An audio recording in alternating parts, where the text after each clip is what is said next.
અમરેલી જિલ્લામાં સતત પડી રહેલા કમોસમી વરસાદથી ઉનાળુ વાવેતર પાકમાં ભારે નુકસાનની ખેડૂતો ચિંતિત બન્યા છે।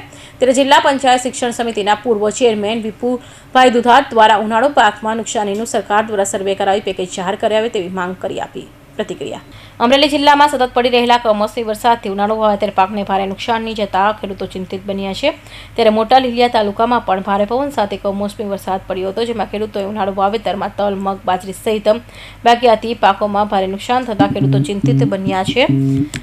ત્યારે અમરેલી જિલ્લાના પંચાયતના સદસ્ય અને પૂર્વ શિક્ષણ સમિતિ ચેરમેન વિપુલભાઈ દુધાત દ્વારા અમરેલી જિલ્લામાં કમોસમી વરસાદથી ઉનાળુ પાકને થયેલા નુકસાન અંગે સરકારશ્રી દ્વારા અમરેલી જિલ્લામાં વહેલી તકે સર્વે કરવાની નુકસાન વળતર સાથે પેકેજ જાહેર કરે તેવી માંગ કરવામાં આવી છે। હું વિપુલકુમાર મગનભાઈ દુધાત, સદસ્ય જિલ્લા પંચાયત અમરેલી।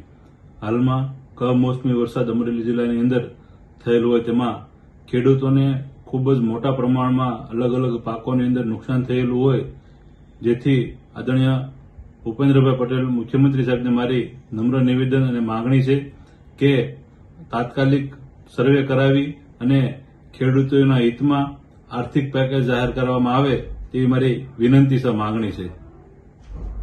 અશોક માળવર, અમરેલી।